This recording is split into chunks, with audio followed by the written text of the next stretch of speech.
the deeper you dig. It's actually worse. When I brought it up at DreamWorks, they would say things like, show me everywhere where you see it. And when I would show them, this would offend an audience. Their response was, what you're telling us is we're not being deceptive enough. An insider spilling the beans on the production of the movies and entertainment that your kids watch. Before we get into the interview, a message from Fathom the Good. We all know that the world is not the same as it was even a decade ago. Obsessions with identity, race, gender, and sexual orientation have overtaken the America our children will inherit. Parents must act, but what is to be done? Fathom the Good, a classical high school digital curriculum, equips children with the knowledge they need to transform America from the inside out. Grounded in Western philosophical tradition and emphasizing the American founding, Fathom goes to the heart of the human condition.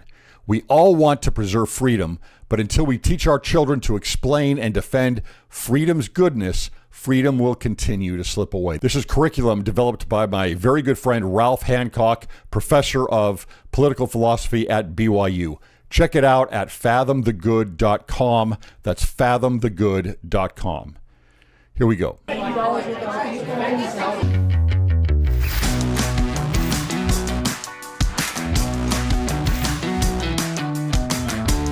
All right, welcome to Cwic Show. My name is Greg Mattson, and I am your host. In this episode, our guest is Andrew Young. Welcome to the show, Andrew. Thanks. I love what you do, so keep it up. All right. Andrew, I saw you in a live presentation at FAIR recently, last month, and was really impressed with your message. You've been with DreamWorks. I believe you were working on the illustration there, or I don't know how you, what is the right word for that? What was your position at DreamWorks? An animator. An animator. Okay. Like when you see Madagascar 3, the lion's hair, when you see their clothes, some of the facial animations. I was called a character effects animator, but I'm a generalist where I work in all aspects of media. I've actually worked, this was actually what we're about to talk about. I wouldn't have the perspective I do, as most people don't have, even in the industry, like the movie industry or the media industry. But my first was actually not DreamWorks, it was Xbox. And then I got 2 offers at Disney, so I got to spend time there, but I didn't accept them. So I ended up coming back to BYU, where I went into the animation program, and then I accepted a DreamWorks offer. So I went from the video game industry at Xbox, which has got its own amazing story to tell, then to almost to Disney, and I sort of wish I would have gone there. I actually love Disney. You're gonna hear me talk a lot about them. I actually love them. I want their betterment and their success. That's the goal of what I'm doing, along with the church, along with Boy Scouts, along with DreamWorks. That's why I'm talking about this, not to hurt them, but to help them. And I think you'll see that over time. So let's talk just a little bit. I just want to introduce you with what your message was with FAIR first, right? You are basically then, you have a unique inside perspective, especially with kids' films. And video games and journalism. That was the last part. Okay, so all of it, right. So a very unique perspective because you've been on the inside, right, and you see exactly what is happening. But your message primarily at FAIR was along the lines of, look, this is how the messaging is produced to your kids. This is where the social engineering and the messaging comes from and what we need to do about it. Right, exactly. Do you want me to talk about that? Let's go right into it, sure. Okay, so I'm going to front load this so people can get their questions answered right away, because since I've done this, I've done it about 4 times now. If you count live groups, more than that. And honestly, I hate it. I hate reliving the story. I hate talking about it. I don't want to talk about it. And almost last night, I was about to say, you know what, I don't want to do this again, because people come at me with all these questions. They come at me with all these they don't like it, and I don't like it either. But I was checking my phone. I was going to respond to you, and I was like, wait a minute. Oh my gosh, wait, what is this? And we're going to show a video in a second of what I saw. It's just come out. It's vindicating. It got me a renewed energy to not feel so trapped by bringing this up. It's a story I didn't want to live through. And that's what FAIR wanted to hear. They wanted to hear this story. The reason it's valuable to FAIR, which is a Church of Jesus Christ of Latter-day Saints organization that answers people's questions, is because Christians and members of the church, along with Catholics, boys, along with conservatives, are all men, families, tradition, are all targets of social engineering. So let me just go through. Oh, by the way, if you want to hear the story, which I would prefer not to go through the whole thing again, you can hear it on the Raising Family podcast, where I tell the story in detail. It's on the Raising Family podcast. I already told it. It's a long story of what happened at DreamWorks and why we're talking about what we're talking about here, and then what happened also in the video game industry and journalism, like at KSL, NBC, and Veritas.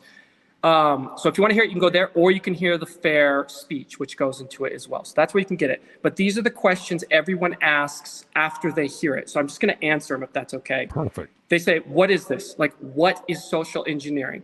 Most people call this an agenda. They say this movie has an agenda, or they're pushing politics. That's how most people say it. Okay. That's how I thought it was back in the day before I worked in the industry. Okay. People who are like really extreme might say it's brainwashing or propaganda, or there's a new term that wasn't a thing. They say it's woke. Is that woke? Okay. So that's like a new modern thing. What it is called is social engineering. Okay. And what it is architecting the minds of people important without them knowing. Okay. I'm going to get into the next question with what's the difference between just teaching something and what social engineering someone. So it is architecting the minds of people. And you can do this a lot of ways, through journalism, through movies, especially to children, because most of their upbringing, they're in front of a TV or a screen. You can do it to teenagers on social media. It's very effective through movies. And I'm going to tell you how it's done. That's actually the next question. How does it happen? This was hurtful, mind-blowing, and it was mind-blowing to learn how it's done. What you do to do social engineering is you take a group of people you do not like, okay? Or people you like, but in this case, in most of the case, it's who you do not like. And in our case, we were targeting members of the church, Catholics, conservatives, and several other people that were like traditional family-oriented folks, okay? So you put them in a group. It was the first time I ever learned about what the Heritage Foundation was on the 5th floor at DreamWorks when we were in a meeting, and they wanted me to talk about everything that would be offensive to a religious audience when I brought up that this was something I didn't want to be a part of. I started hearing terms that I didn't even know, and I started learning about them. Anyways, how does it happen? You take the words or the actions or the behaviors or the looks of people you hate, and you make a villain do or say those things. Thus, the child or the parent or the person begins to associate that group of people with a psychopath or a villain, okay? I have tons of examples to show that it's not happening just at DreamWorks. It's happening across the board. Again, I'm not trying to do this to hurt these studios. I'm trying to do it so that they stop, so that they actually see. I mean, they're hurting themselves. You'll see the stories that Disney is hurting itself. DreamWorks has already crashed and burned, firing half of all of its employees, selling. I don't even want to go into how bad it is. We have videos of showing what happened. Boy Scouts, the church is even struggling with it. I can talk about like what's happening there. And several other cultural institutions, which sort of make up the culture of America, the West, even on the East, are breaking down because of it. So that's how it's done. You take those. So what we would do is we would take like things that a member of the church would wear, like black and white, okay? Behaviors they would do, how they would talk. And then we would have them do something psycho, like throw axes, hurt an animal, or be just a complete jerk. Then we would have them say things in the proclamation of the family, like the foundation of our society is the family. And then all the kids would understand that that's a terrible idea and it's associated with people who are mean to animals, cruel, idiots, unintelligent, and so on. It's being done a lot in reverse as well right now, social engineering, where they will take a behavior they want people to adopt.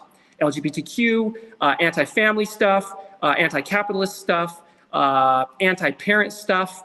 Parents are idiots, fathers are idiots. They will take a behavior and they will have a heroic character or someone you've grown to love through actions they do that are noble, do that. They'll be funny.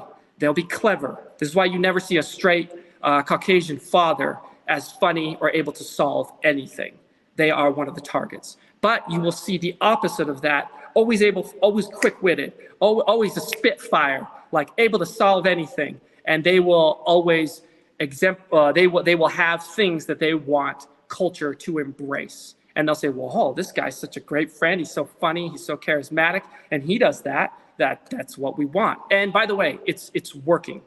The things we were social engineering, like the pronouns and the family structure and what is accepted and the destructure of tradition, the things that I was seeing 10 years ago, I am seeing now happening. Like my mom just the other day, who teaches art classes, was like, we have a kid who says she's a cat and she brings the litter box in. That would be so foreign 10 years ago, but we were building the blocks, literally building the blocks by having characters say, I'm a dog, like literally building the blocks to destroy people's identity 10 years ago. And to watch it unfold in reality is sick. It's hurtful. It's heartbreaking. You do not want to watch you don't want to live in Rome on its final years.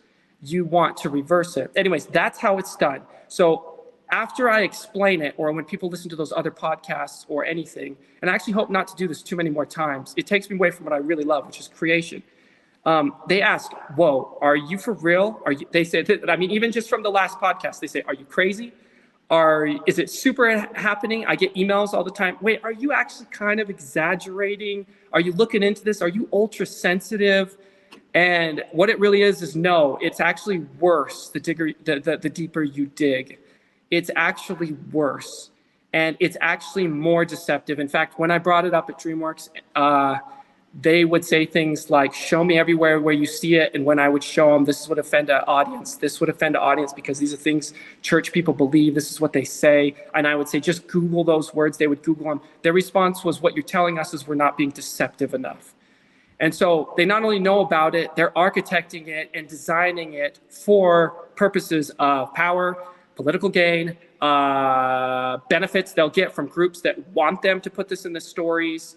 So anyways, no, I am not exaggerating. If you don't want to believe it, I guess, well, it's easier though now because it is so blatant. It wasn't as blatant 10 years ago. It's easier now. For example, right away, my family members, friends, even people today are like, come on, come on. They would fight me and I would be like, all right, whatever. I mean, I'm doing it. I'm making the soup. And it's easier now because it has become so polar in our climate. And I don't mean temperature, I mean feelings and emotions and opinions. Well, there's a social consciousness now of these things being pushed forward. And so it's not just in the film industry, it's in the media everywhere. It's at school with kids that are at school and libraries, universities, certain homework pieces. And so everyone's a lot more aware of what is happening. And there's a little bit more of an understanding of the contrast. But really, this exploded, I think, just about 3 or 4 years ago. You're right. Especially with George Floyd and bringing all these things up front. People are like, what is going on? What is changing here? And we need to understand we're in a cultural axial moment of massive shift. And so it's hard to recognize that you're in it. It's like a fish in water.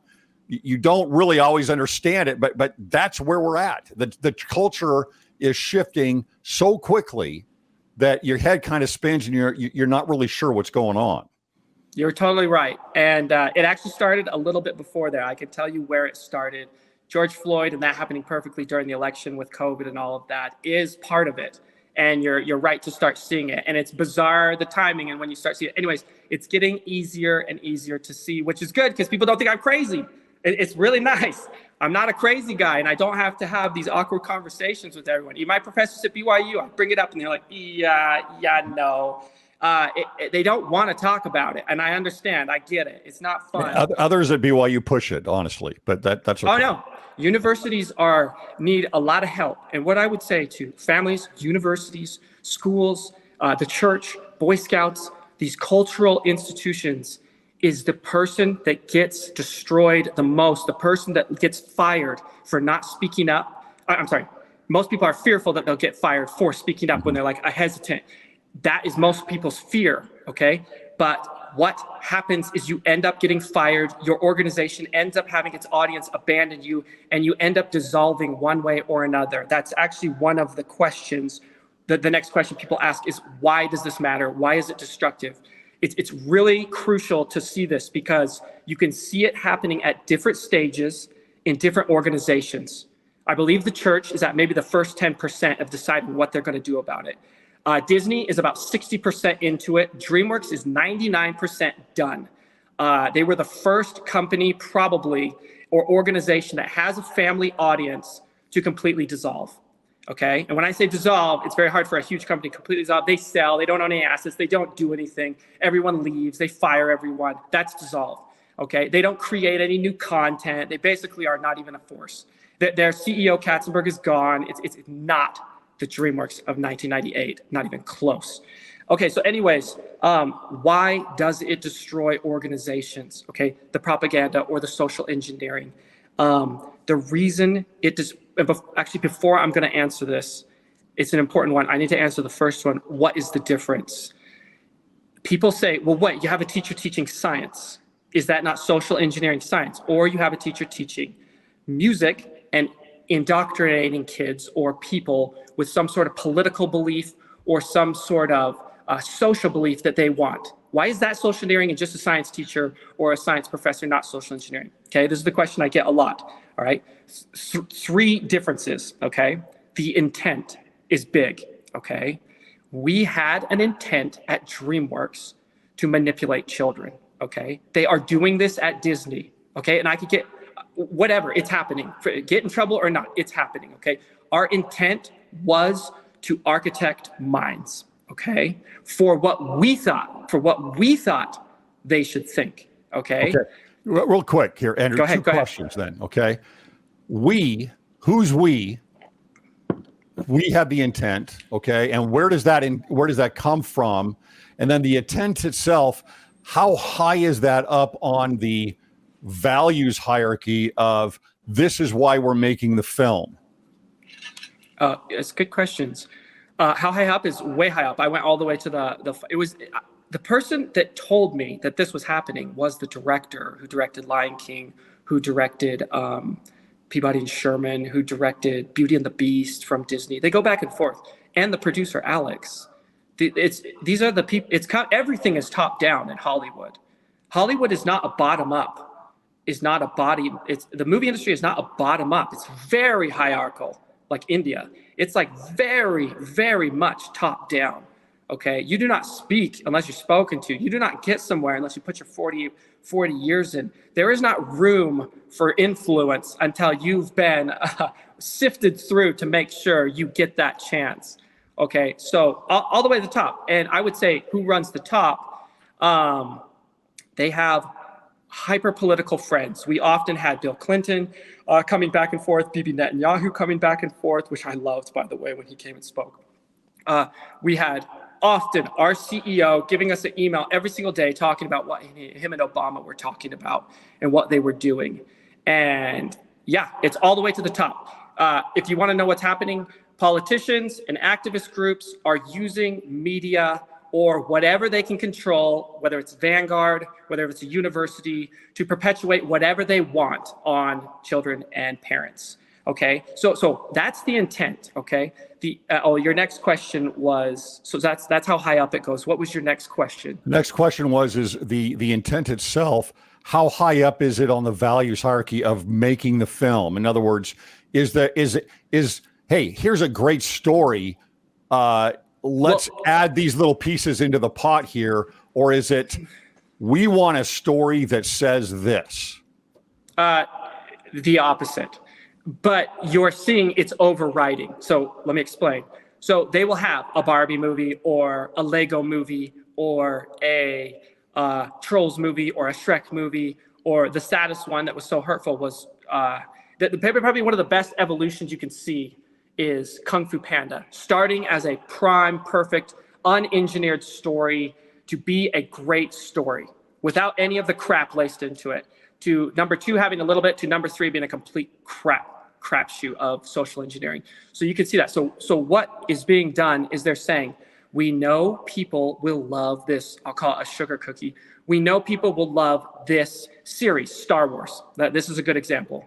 We know people love Star Wars. They have a relationship with Star Wars. They have a relationship with the characters. They have a relationship with this, and it is already ingrained in them as good, fun. They have family, like traditional core memories of this thing. We'll put it in there. That's where we get it. That's where we lace it. That's where we can push this anti-religion, where they burn all the books. Anti-prophets, or any sort of higher sort of force telling what to do. Anti-man, every man has got to be an idiot. Every woman has to control, be the commander. And what is happening is it is destroying the stories. Okay, I am not destroying the stories. I am watching, like ether, the destruction happen in front of me and saying, okay, this is not necessary. The world is better with DreamWorks. The world is better with Disney. The world is better with the church. The world is better, far better with these things. Why does it destroy these organizations? It destroys these organizations. The Boy Scouts is one of the best examples, and DreamWorks, because they've gone almost all the way through the process. It destroys the organization because the organization, kind of leading into your last question, begins to prioritize the propaganda or the social engineering message, whatever it is, like you are a cat, or fathers are useless, or church and tradition is an old, stodgy old thing you don't need in your life, or marriage is completely worthless. These are the messages we're giving. It prioritizes these messages over story. And story is not something that you learn to love. It is something you were born resonating with. There are archetypal patterns that come with or without any culture, any parental leanings, any sort of background, and we all respond similar to them. We are rejecting those archetypal patterns that are ingrained in our DNA, our spirits, our former memory of previous life, or what we're made up of. We're abandoning those, and there is a natural recourse or repulse from it, and people are not spending their money, not going to them. They are not feeling the archetypes such as good and evil, coming of age, marriage, relationships, a hero on a quest. All of these archetypal patterns are getting screwed up because they're propagandizing them, and it's screwing up the story. Well, it seems to me, Andrew, that you've got all of these are all influences. They're outside influences to our own personal life. And yet, really, I think that, to me, as I look at that, because I studied this for 11 years, but what it really is saying is your story of your personal life must change. Right? It's saying, okay, here's all the influences on the outside of how we're tipping every reality up on its end here, but we want reality changed on you, your end, yourself, your life story, and all of those archetypal truths there. We don't want them there anymore. We don't want a reality with those archetypal truths. We want a different reality, which is not a possibility without tyranny, by the way. Yes, and we want to flip that on its head. We want to flip your ideology and your worldview upon its end. And this is a great way to do it. You hit it. People don't like to go what the actual end goal is. And it is control. It is control. And it is not the opposite of freedom. Okay, it is the opposite of freedom. You're right. I'll hit these last questions really quick so you know how it destroys the organization. Boy Scouts is a great example. They were not socially engineered from within. They were pressured to social engineer. I was actually a Boy Scout leader in San Francisco while it was happening. So I was getting all the letters, being asked for opinions, and I watched them crash and burn. Interesting thing to note, and I hope the organizations begin to realize this, is they chose to cave. They chose to the social engineering pressures to cave, to change their value of what it was to raise a good boy and give him morals and values, outdoor skills, and be prepared. They prioritized what other people were trying to influence them. And here is the amazing result. The people who social engineered them abandoned them and began suing them. The goal was not to get Boy Scouts to change. The goal was to get rid of Boy Scouts. Okay, and people need to understand, caving does not solve it. To cave and say, okay, they're screaming, they're so loud, I just want it to go away, is not the end. The end is when you go away. So this is the danger. We do not want a movie like we have of DreamWorks, of everyone waving, saying goodbye, sorry, we all got fired. Luckily, I left a year before it happened. We don't want a movie of that, of Brigham Young University or any university or of Disney or of anything. We don't want Disney to be sold to Apple. Okay, we want it to preserve what it was and what it is intended to do, to create magical stories. That's what it was intended to do, to create magical places. I do think Walt is as heartbroken as I am, along with Katzenberg. I think he's as heartbroken as I am to see what has happened to DreamWorks. But anyways, Boy Scouts has gone far through it. DreamWorks has collapsed, bought out, sold, owned by a Japanese bank. I have no idea what they're trying to do. CNN is going, Vanguard is having problems. It's happening across the board. Disney is, I would say, about 60% lost, about half of their value, and in an extreme struggle. I haven't talked about this, but some people ask, well, what can we do about it? I'll tell you some things I'm doing. I'm buying Disney stock. I want to influence. I'm almost to the point where I can influence the board and I can say, please save this. Please stop doing what you're doing. You have to get to a certain threshold.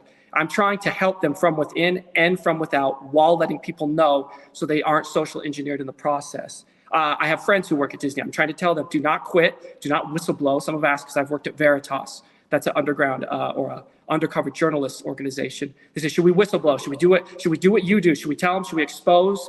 Because it hurts the organization when you do that. And I say, no, please don't do it. Please try to help them from within as long as we can until they start self-destructing, which I don't think they will. I think they're going to pull out of this. I have faith and a belief they will pull out of this. And they'll remember about Disney. Yes. And they will not follow the steps of their former executive, Katzenberg. They will pull out of this and they will solve it. They have to. They have to do it. Okay. The church. People ask, well, why would you ever talk about the church? The church is the love of my life. Okay. The church is, I would die for the church. Okay. I live for it. It's like, here are my books that I have right beside me. So just in case, this is my world. Okay.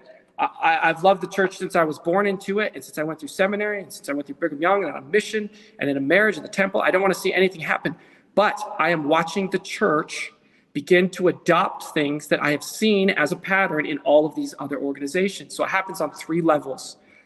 Members can social engineer because they have been social engineered.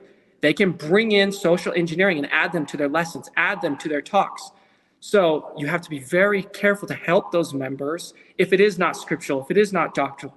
You don't want to be always right. You want to be kind, but there is a time when that begins to influence our children from within the church. It's already happening in our wards. I have people reaching out to me saying, this general authority is telling me I can and can't do this to my own children.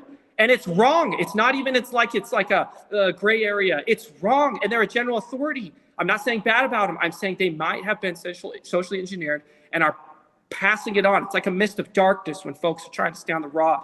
Okay. So you have the membership level. And so you have to be as kind as you can and try to help them. You have to remember you're dealing with a mind that can be social engineered for over a decade to believe something about men, to believe something about the church itself, to believe something about, there's a lot of social engineering for historical figures. And it's a really easy go-to because they can't defend themselves. George Washington, Thomas Jefferson, Joseph Smith, Brigham Young. It's very easy to engineer a story or to engineer people to hate them with bogus, like unprovable one way or the other stories and make them feel regret and bad about it and bring in social problems so that the people begin to hate these people and then they bring it into the church or into their activities.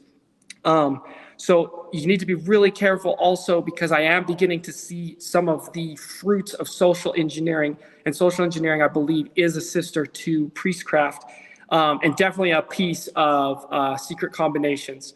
What I'm beginning to see is the results of social engineering, and that is an organization like the Boy Scouts or like DreamWorks begins to deconstruct its core positions, its core value, and its core pillars of what it stands for. It begins to do a lot of changes to try to appease, and it begins to basically water down itself, to try to appease other folks, which is the goal, to water down itself so that it becomes not what it really is.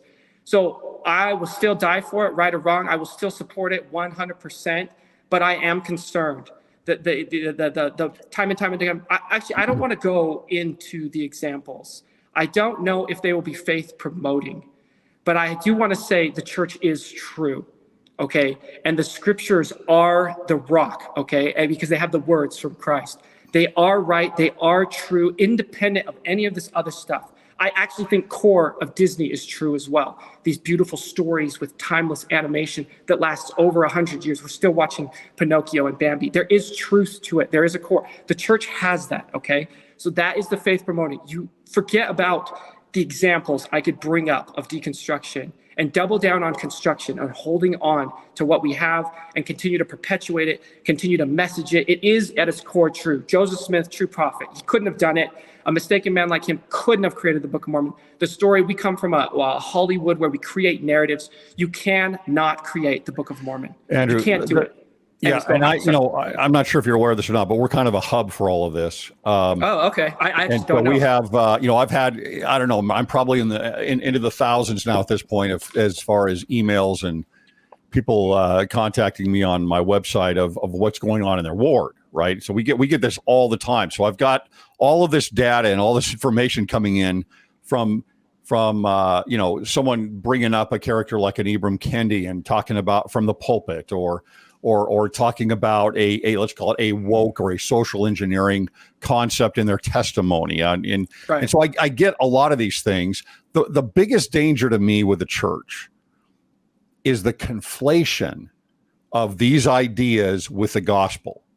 And so what it basically does is it comes in and it says, look, we're going to infect the true principles here with these other ideas. That's the goal. And we're not going to take them away. A lot of people, for example, in the Book of Mormon, they have a problem with Korihor. I'm like, look, Korihor's a bad dude, but he's an atheist. That's not the problem. That's not what stuck. What stuck was Nehor and Nehorism, which was basically we're keeping the gospel, we're keeping the church. Although, they moved to the Lamanites, all the dissenters moved to the Lamanites. They all have their churches and synagogues still. They all have their own worship services every Sunday or Saturday or whatever it was at that point. But they conflate these new ideas into the gospel. They take the words of a President Nelson and they twist them into something completely different. 100%. That's the problem that I'm seeing more than anything else is those that take words from General Conference and start making them into a woke version of what was said. And it's very dangerous because you're taking the credibility of a President Nelson or one of the apostles and you're infusing it with this virus.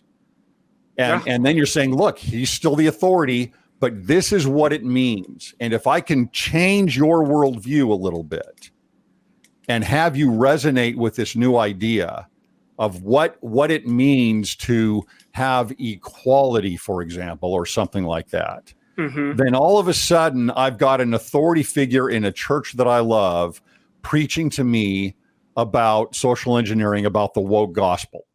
Yeah. And that is the danger. I believe that's exactly what happened with Nehor. That's exactly what stuck throughout the Book of Mormon. All of the dissenters believe in God. They believe in the church, but they lose the Savior and they lose the authority of the priesthood. And they twist the gospel into something else. It's beautiful. You're right. God thinks we are strong enough to handle this, so we can handle it. Okay, you can sift through this.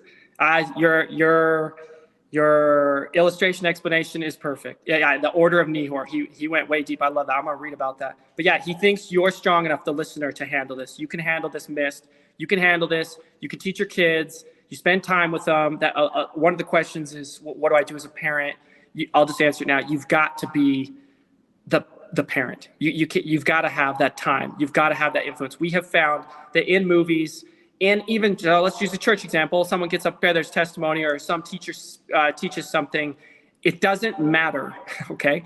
It doesn't matter if you have the relationship with your kids. If you've put in the time, you can teach them. It's like Zion when Enoch created it. It was surrounded with evil. It was surrounded with craziness, okay? They had a strong inner core. The inner core can never be destroyed by the outer, okay? It has to happen from within, okay? And that's the beauty.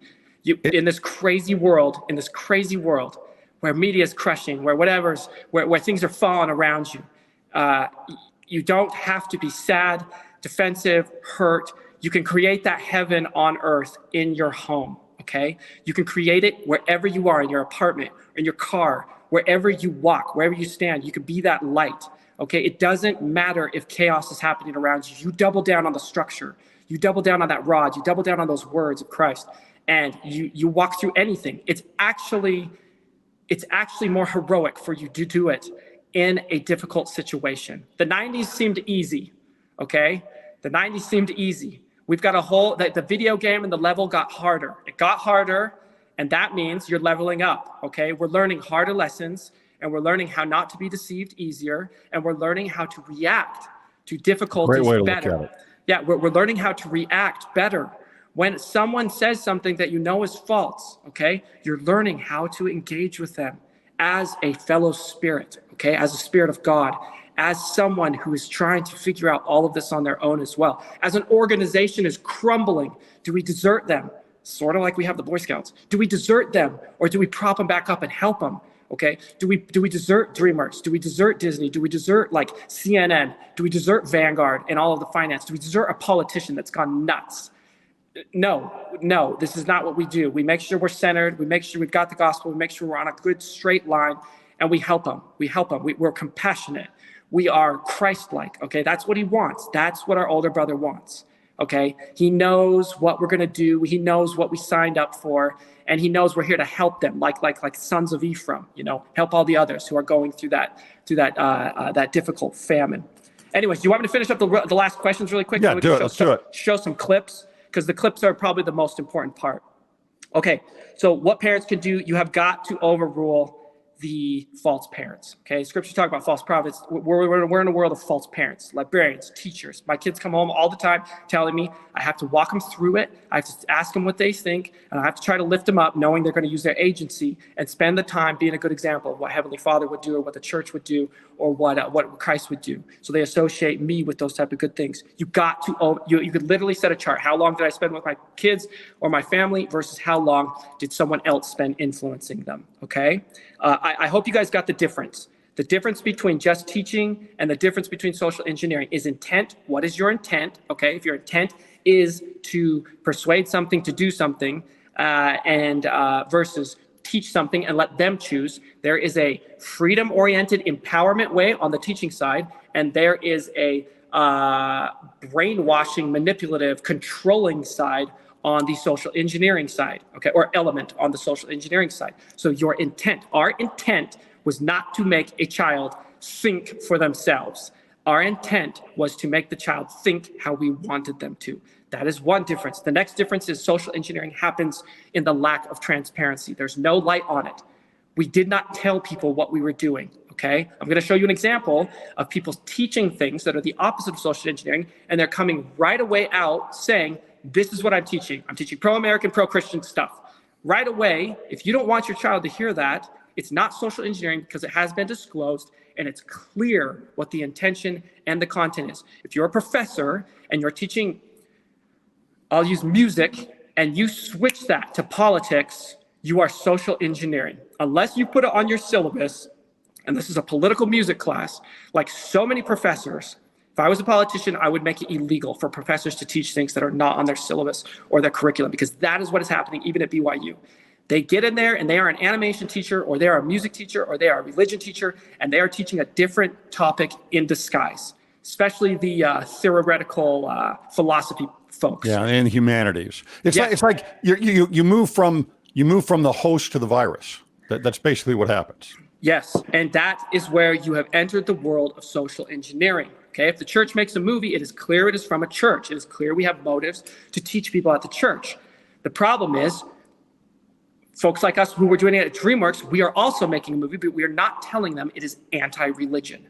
Okay, we are making an anti-religion movie. Okay, so that people begin to hate religion. Is it working? 100% yes. We make it so they begin to hate the traditional family. Is it working? 100% yes, it is working. Okay, so that is the difference. The other difference between, where is it? I wrote them down, is usually it is bad, okay? When you are socially engineering, like it happened first at Disney, they were trying to make people into communists. Okay, this is in the 50s, and I know this is weird to talk about it, but it's totally legit. Reagan and Disney himself had to go to Congress to try to strip it from there. Okay, there was a huge impulse to social engineering, so this isn't new. They were trying to push communist, the greater good of all, unionized versions in their content, even some drug stuff during the 60s. They were trying to push this stuff. And luckily, the studio heads were not controlled, and they were able to pull it out and rip it back to what it was supposed to be, a storytelling. That's why Disney actually gets more crap than the benefit of the doubt, is because he wasn't willing to do that. Communism has not turned out to work, so that's definition of bad. Definition of bad is over time something that doesn't work. You can chart it in the 1800s or in the 300s, in the BCs. You could see it not working. Generally, that's why the scriptures are so spot on. In fact, I haven't found a place where they're not, because they're so timeless truth telling. So that's the definition of bad. Okay, communism has not worked. Okay, now let's say they're pushing a story, trying to push democracy. All right, let's say they're not transparent about it. Let's say they are doing it with a bad intent. I don't know, like they're trying to do it in like North Korea or something. It is still not a bad thing, because over time it has worked. Over time it has created civilizations that have worked. So if you're social engineering, it's generally a bad thing. Generally your intent is bad and you're doing it sneakily. That is the difference. Everyone keeps asking me, what's the difference between a normal piano teacher? That's the difference. Okay, so what can parents do? I talked about that. You have got to be the parent. Your guide is not what you heard on the news because it's laced, okay? Your guide is timeless truths. You can find them in the scriptures, okay? Over and over and over and over. You can find them in history over and over and over again, okay? What can the church do? The church can make sure it's not happening because what is the church supposed to do? What are you supposed to do as a member? The church can try really hard to make sure they're as kindly as possible, and we as members, not happening within our classrooms, not happening from our leaders. And I don't want to go into the examples because it would just steer us down a spiral hole, but we have been teaching things that there's no really way to look at it other than social engineering. A lot of them happened during COVID, and I don't know how we're going to honestly walk our way out of it, but I don't want to go into that. Okay, what can studios do? What can Disney do? What can DreamWorks do? What can universities do? Okay, they have got to stop firing people. Stop firing people. They have got to stop penalizing people who are whistleblower types. Okay, this is why I brought in the whistleblower stuff in the fair speech. They go kind of hand in hand. As soon as someone begins to bring up some concerns, the culture we are embracing right now in business organizations, in studios, even in church, is we are flicking them away. We are firing them, we are banishing them, and we are becoming defensive. We have cancel culture. Yes, it's destroying themselves. I remember in a meeting at DreamWorks, and one of the guys had the courage. This is a different story I've never told. One of the guys had the courage to say, "Hey, Katzenberg, look, I'm worried about the name we're using on this movie. Everyone is saying that," it was called Rise of the Guardians. Okay, you've probably never seen it. It was going after, and I didn't even know, all of the holidays, Christmas. Santa had tattoos and he was like a brute Russian. It did terrible. The Easter Bunny. It was going after like every holiday we know. Anyways, the guy brings it up, and he was a cool guy. I still respect him. Such a good artist. And he brings up, look, I'm worried about the name. There's like an owl movie, and it's always the same name. And this isn't even really a social engineering thing. It's just an indication of what the culture is. And the CEO just, no, absolutely not. There's too much political advertisements going on right now. So that's the problem. It has nothing to do with our name that no one's searching out this movie. And the movie bombed. He wrote him off. He wasn't willing to listen from the bottom up. It was too top down. And the movie did one of the worst movies. It was the first to begin to our downfall when we started having flop after flop after flop. We're not listening to people on the base who are our base of audience, family members, people living the gospel. We're listening to loud organizations trying to get something out of this organization or remove it completely. So studios, you can stop firing people. You can start saying, geez, is this really, you can remember what you are actually there to do and return to your value, which is make a great story, make a great visual, give someone a magical experience at Disneyland. You know, they're taking away boys and girls out of Disneyland. So they're not going to say boys and girls anymore. I don't know what they're going to say, little thing and little thing. That remember what you're there for, because you're ripping apart your audience that's paying your salary. and we will support you 100%. And even if you go down the bad path, we're still supporting you, hoping you'll come back at any moment. It's like the Bud Light example. You talk about talk about mistargeting your base. And thankfully, because when I would talk to people about this before, we had no Bud Light example, we had no Target example, we had no Disney example. Now we have all the examples. So maybe we're at the crossroads where we can actually fix it before these other groups, churches, which are going down in droves because they're just completely lambasting and throwing away all their values, all their principles, and putting up like flags that have nothing to do with Christ, putting up activities that have nothing to do with the family, and they have to do with the opposite, putting up social and political agendas. And I see them all over DC. I see them all over California because I travel all over New York, and there's no one at the church. There's no one there. Remember, you have to have people, and you can't destroy your audience. And the reason I'm putting these guys together is because their audience is the same. It's the family audience. And we can watch what they did to completely evaporate I'm their all audience. for fighting for these things. I do it every day here with what I'm doing here. I'm not as optimistic as you are. Thank you. I've seen so many of these things and been so entrenched with so much that is going on. It's one thing to have something, you go back and you look at the massive cultural change of the 60s, right? Sex, drugs, and rock and roll. Yep. It was new, and it was definitely a cultural change.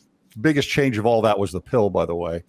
But the change was mostly on the outside, right? It was the fringe. I mean, you had that Marxist social science professor as kind of the icon of that time, and the hippie, right? Those are your icons that back in that time, and it did affect culture overall for sure.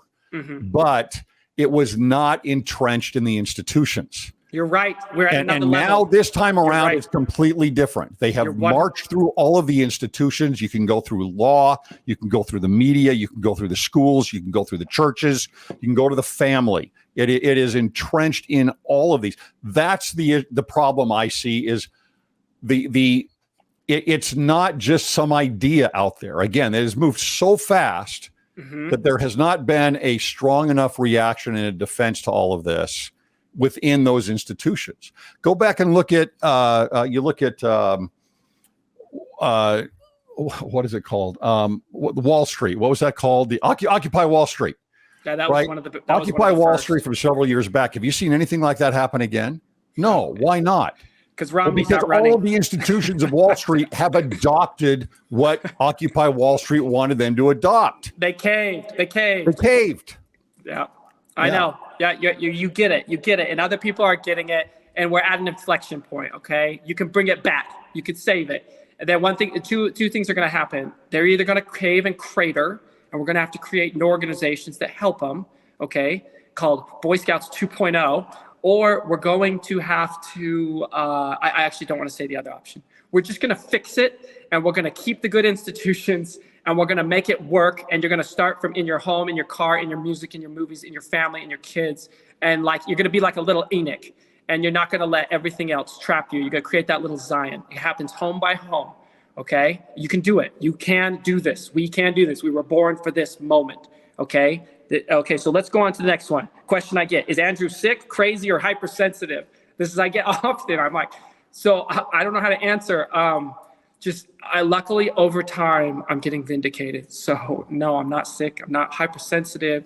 Actually, I am a little more sensitive than most. So some people mentally or whatever are a little bit more coarse, and they won't feel it or see it as easy. I didn't, even when I was working on the movies, until they blatantly threw it in me and told me what we were doing. And then I was like, whoa, I see it everywhere. No, I'm not crazy. I'm like, I'm really respected. I've never been fired. I work at really great companies. I have scholarships. I went to a university that's really great. I'm in the media industry. I'm at the top of my game. I'm a fellow at the Unreal Fellow for Epic Games. It's the latest tech in movies. So I'm really at the cusp, at the forefront of media. That's what this whole studio behind me is, and what I'm building it into, a beautiful state-of-the-art studio in the mountains in Alpine. I can't wait for you guys to see it. In fact, that's what I'm going to create one of the shows. You can look it up, called Andrew Young Into the Verse, because you won't find it. Just type it Into the Verse, you'll just find Spider-Man. But I'm getting it ready to do a really cool scripture show where I wish I would have been able to understand it when I was younger. So yeah, anyways, I'm not crazy. You'll see that.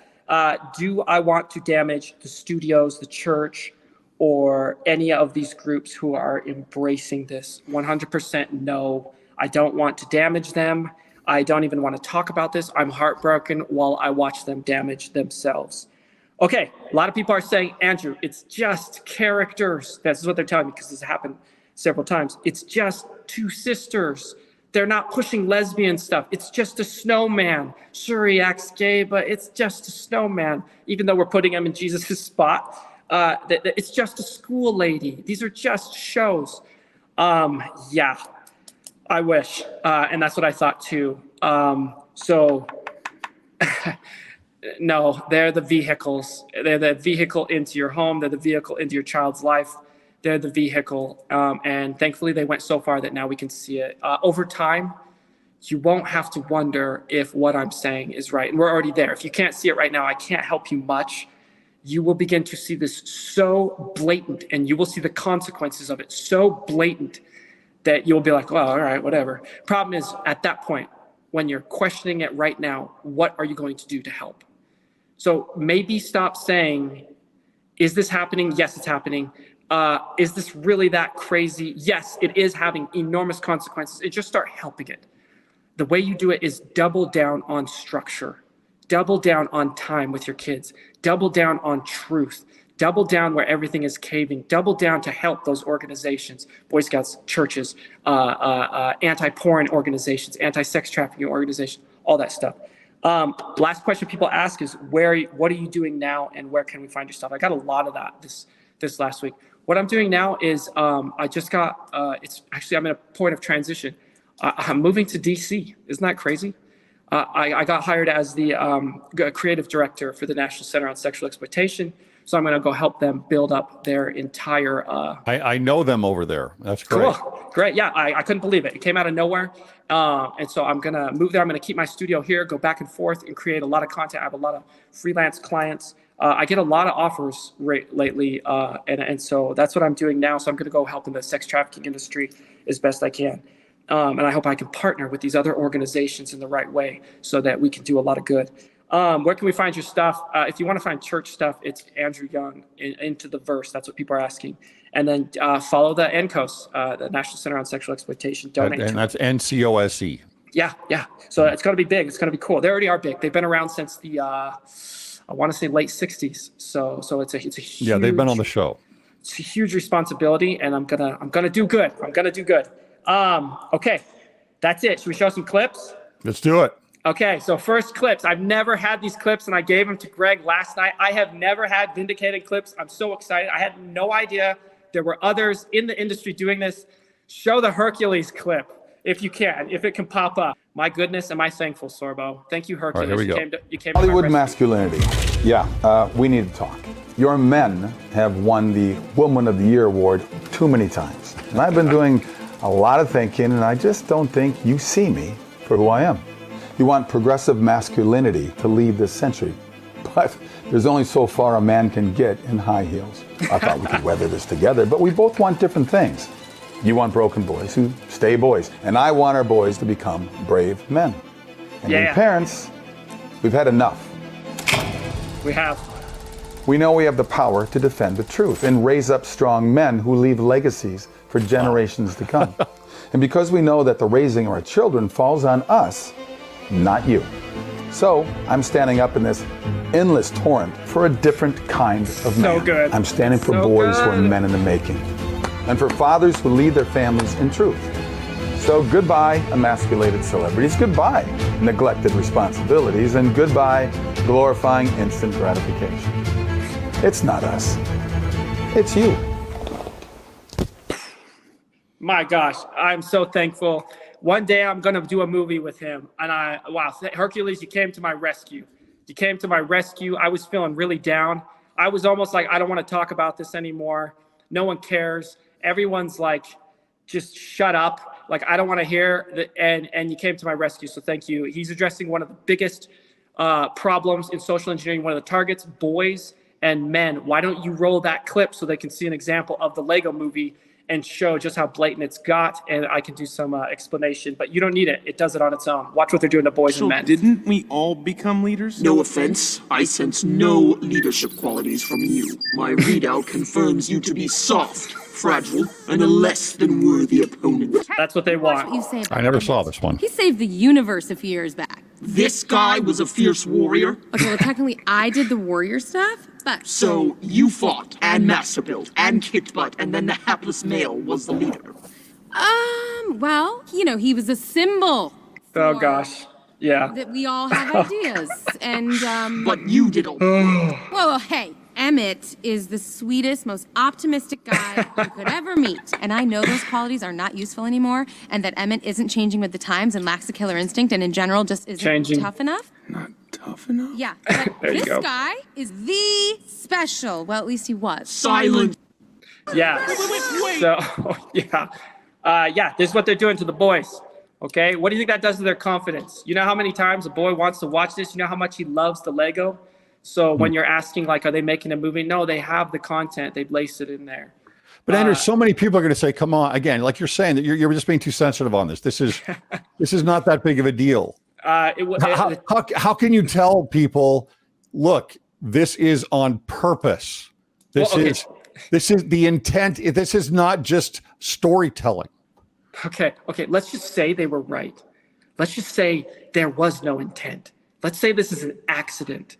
Let's say that this is actually a good thing.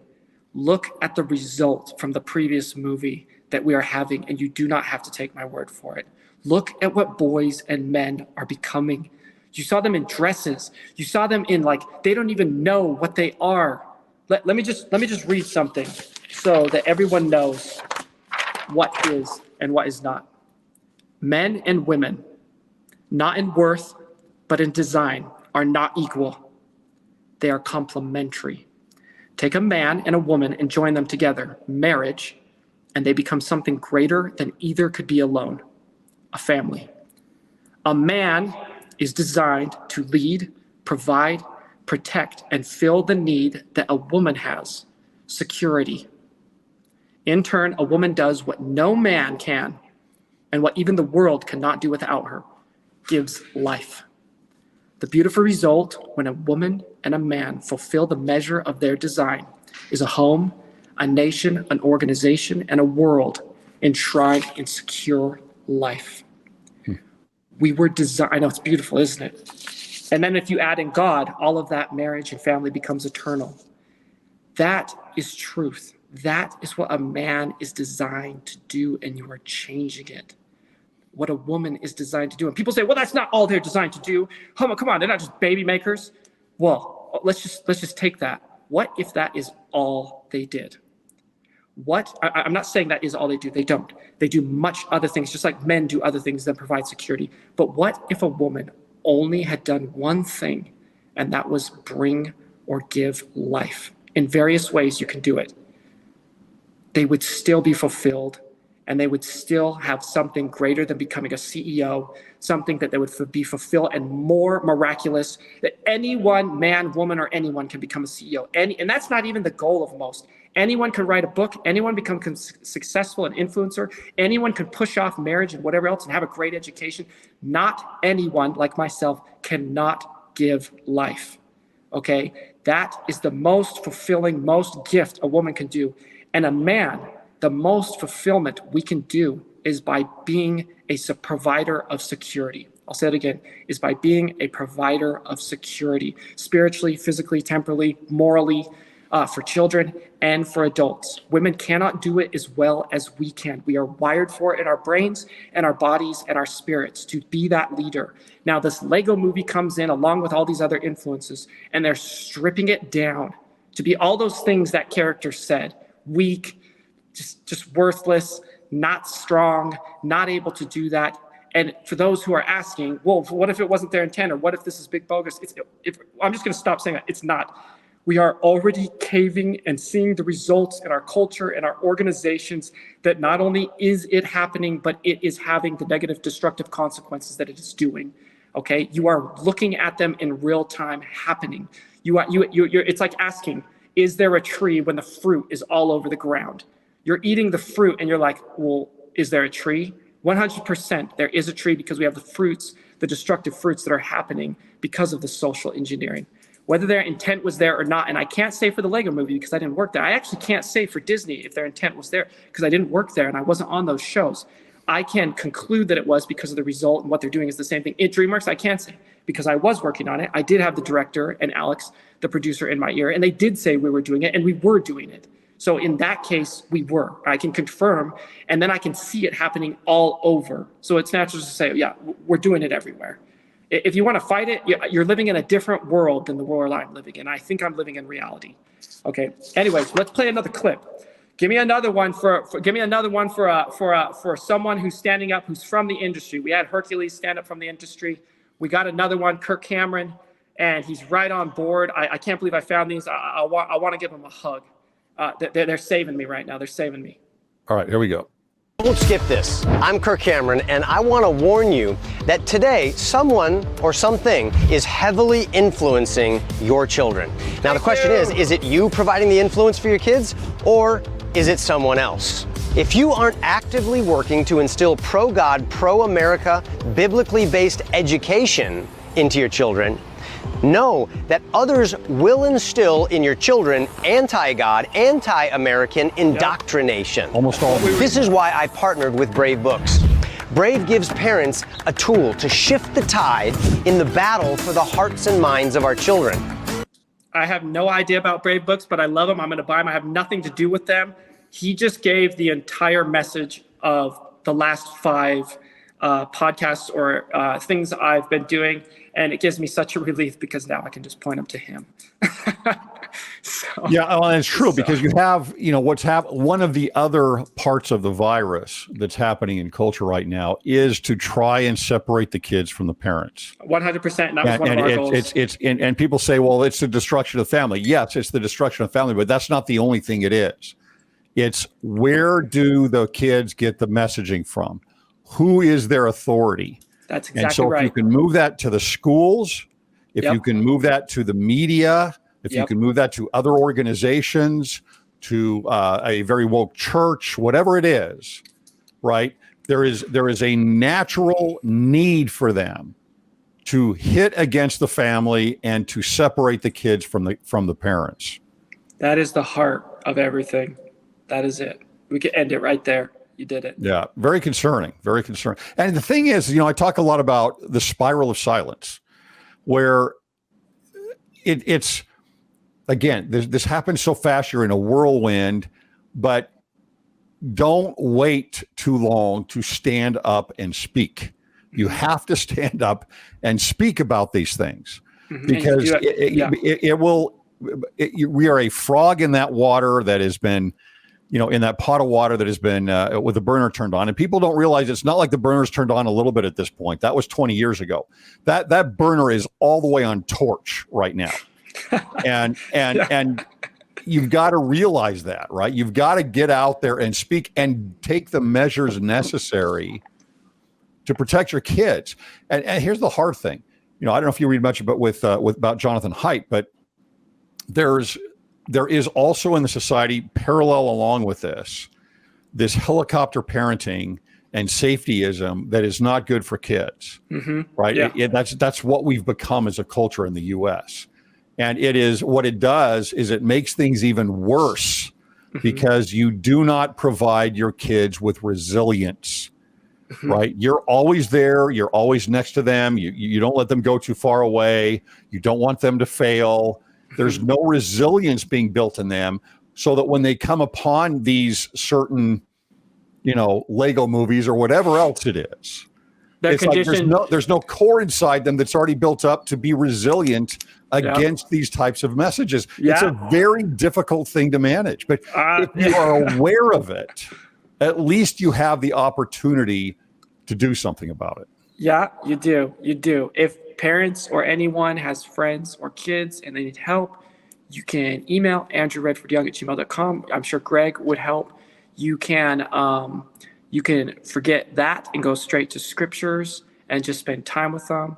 I teach my kids, I'm trying to build some rebellion in them. I know that sounds weird, but I'm telling them, you got to do what I say unless I say something wrong or do something wrong. Now that sounds controlling because who's going to determine if I'm wrong? Luckily, I'm comboing that with a bunch of scripture and a bunch of principles so they can actually get on me when I'm wrong. And I have been wrong and they've called me out on it.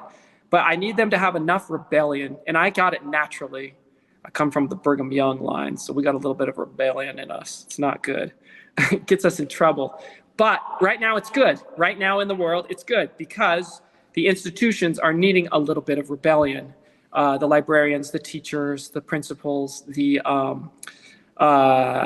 financial institutions, the media institutions, they need a little rebellion. For those in the industry contributing to it, I know there is some shame, and I know you know what's going on, and I know you probably feel a little bit heartbroken and sick about it because what are you going to do, rip up your paycheck? It is very, very, very hard. And so I do have a lot of empathy for the folks in the industry who are not blaring out about this and not getting fired because they lose their ability to provide security. It was nothing short, it was awful leaving a perfect job, okay? And trying to go out on my own. It's full of failure and it's full of financial uncertainty and it's full of difficulty. As you can see, I've done really well now, okay? Maybe, I don't want to say too well, but I'm really grateful for everything. I also worked really hard, but to those in the industry, two things. You can be courageous and you can make it through it. You can help from the inside, but if you do help with it where you jeopardize your own future, you will be taken care of. You will be taken care of. It happens. You will find better friends. You will find a better career. You will find a better way. And it will be hell like it was for Moses when he gave up the riches of Egypt. I kind of know what that's like. It will be hell, but you can find a better way. You will be humiliated. And there will be a time where you do not have the respect, you do not have the pump and the money and everything, but you will make it through. You become a better person out of it, and you will be able to go on to better things. That's a hard thing. It took a lot of work, and it took a lot of difficulty to get a career and a financial security ability that goes hand in hand with the scriptures. It's not easy. It is not easy to do where you're not exploiting or hurting someone else. Even in decent jobs, it's gray area. And so I was in a job where I did have to make the decision. And a lot of people aren't willing to do it, and we sort of need you to do it.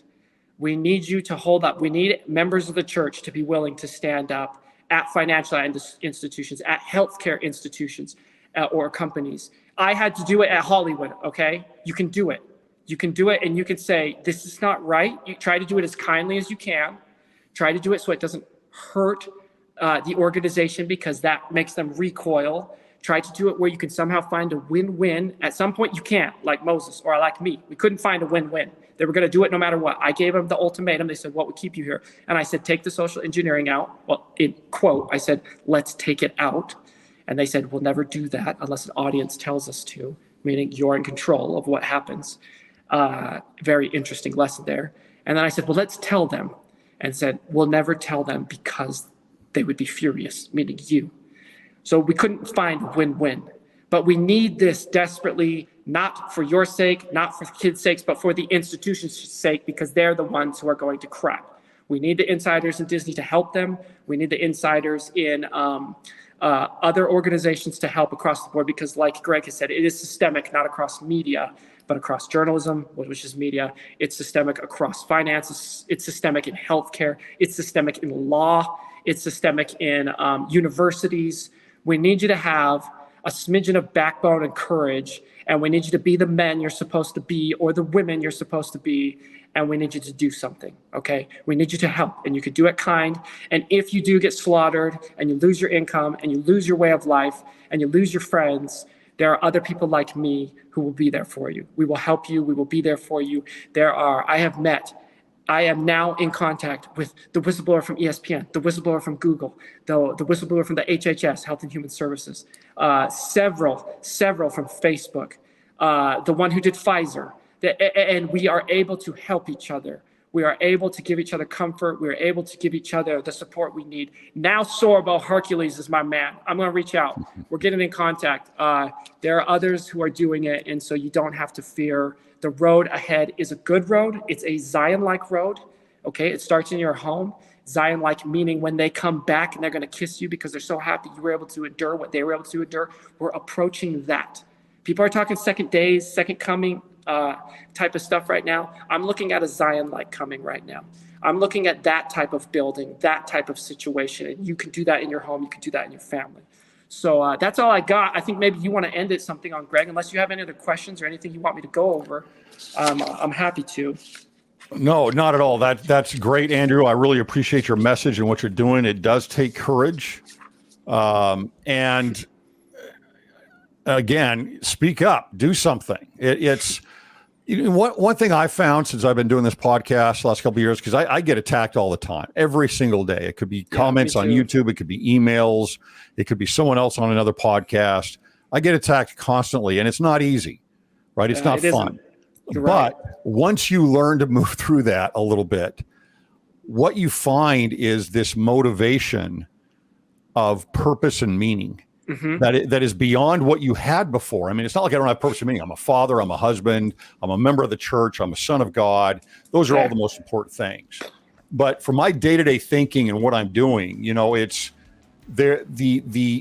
You're worried about humiliation. You're worried about shame. You're worried about consequences. Counter that with an understanding that as you move through that, you're going to have a greater fulfillment and a greater purpose and a greater meaning. That's true. And that is there. I promise you, that is there. Yes, and everyone needs you to do it. So keep it up, Greg. I love your podcast. Keep it up. I follow it. I love it. Keep it up. If you ever feel down, give me a call, as in anyone else. And yeah, go get it. We got this. Zion, it's on its way. All right. Thanks, Andrew. Appreciate it.